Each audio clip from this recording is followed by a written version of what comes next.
Hi folks, this is Max from rootgalaxynote.com. Today I've got installation video of installing a ROM on AT&T Galaxy Note SGH i717, and it should work on Rogers, Canadian Rogers, Bell, and Telus.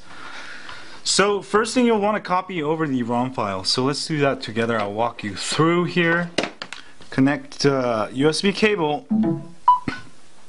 and let's go to our computer and copy the ROM file over.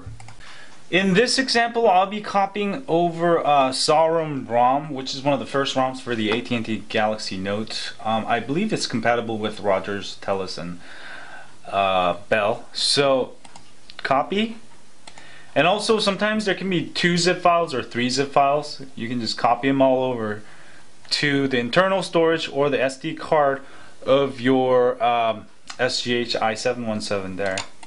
Now click there, go to phone, and you can put it anywhere. I like to put it in my download directory. Just keep it simple, and copy and paste, and that will copy the ROM file over. Now if you have more than 1 zip file, usually there's a 1 ROM file, and then maybe there's like the second one is like Google Apps file, you know. Then you can basically copy both over, wipe in Clockwork Mountain Recovery, flash the ROM, and then flash the Google Apps and reboot, and that should be all good to go. And also you can install kernels the same way. You don't have to do wipe, same thing, just install from zip. So this guide is actually how to install kernels or ROMs.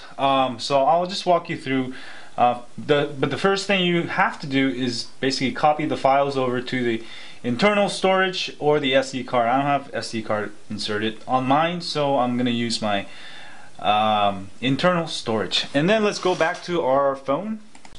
Next, what you'll want to do is get into Clockwork Mountain Recovery. I'm assuming, of course, that you have a rooted Galaxy Note and also Clockwork Mountain Recovery installed. If you don't, go to rootgalaxynote.com and I have full instructions there. If I didn't post it yet, it should be on my YouTube channel at the least, until I do. So you can get rid of the USB cable if you want to. And then basically hold down the volume up and the volume down and the power button together. Hold it for 1, 2, 3, you're getting sleepy, 4, 5, and let go of the power button when your phone resets. 7, you're getting sleepier. 8, 9, you are falling asleep. And then let go of the volume up and the volume down. Just let go of everything. And basically this is Clockwork Mountain Recovery, and make sure you make a backup of your current ROM. If you haven't, that's the first thing you should do before installing a new ROM. And don't complain to me after you install a new ROM and for some reason you install the wrong ROM and can't get back your original ROM. So make a backup. You just have to go to backup and restore and push backup. That's all you have to do. After you've backed up everything, we're all ready to go. I'll actually show you backup and restore. If you go to restore, there it says it has this timestamp and stock root. That's my stock rooted ROM, so I can always restore if something goes wrong. First, we're gonna do wipe data factory reset. Hit the power button or the center button, and then say yes. Hit the power button.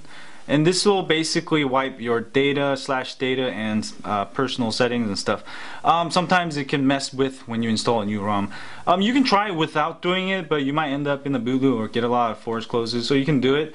If that happens, then just reboot into it and then just wipe and then install the ROM again.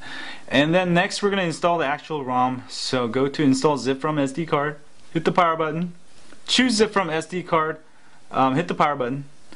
And actually, if you have a SD card inserted, it should be under external SD directory. But I don't. I have it under my download directory, so I'm going to go to my download directory.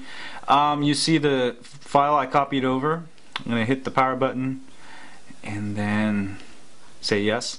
Now for installing kernels, you don't have to do the first part where I wiped. Just do this part right here and find the file and zip it, and you'll have a new kernel. That's pretty much it, and then you reboot.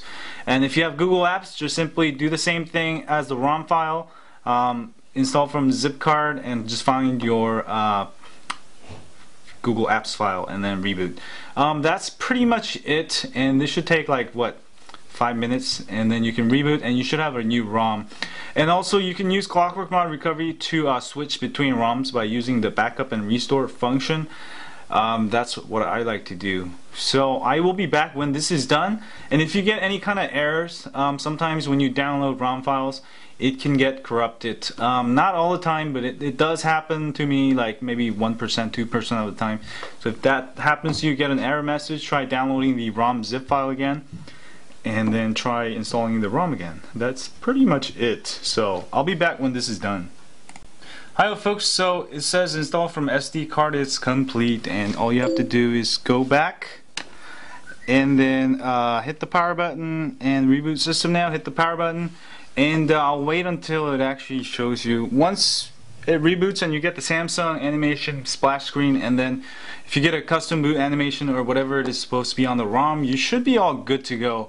But if you get stuck for some reason in the Samsung logo or at the boot animation, you can get back into Clockwork Mod Recovery, volume up, volume down the power, and then you can go to advanced menu, and you can clear Dalvik cache, and also you can format cache directory in I think, what is it?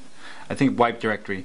What that will do is basically clear out all your cache directories, and when you do that, it won't harm your system at all. You can do it, you know, just for fun even.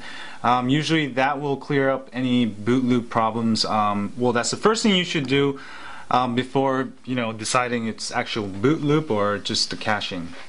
But most of the time you won't have to do it. Like in this example, you see the boot animation there. So it should actually boot up to the new ROM, and I should have a new ROM also. I was having some problems with my stock ROM actually, because I erased that Wi-Fi tethering manager, and I think after reboot it checks for it or something, and it would just give me force close. But luckily I've made a backup and I just restored it.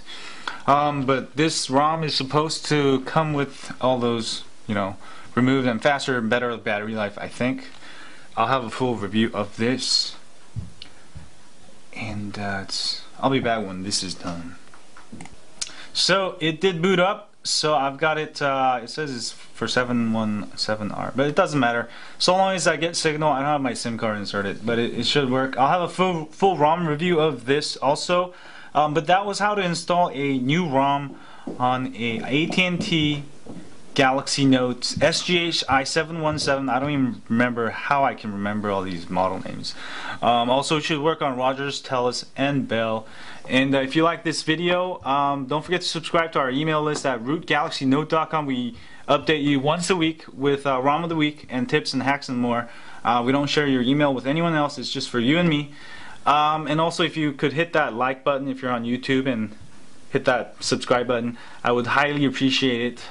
Anyway, thanks y'all. Thanks again for watching this video, and I'll see you guys later. Oh yeah, don't be a hater.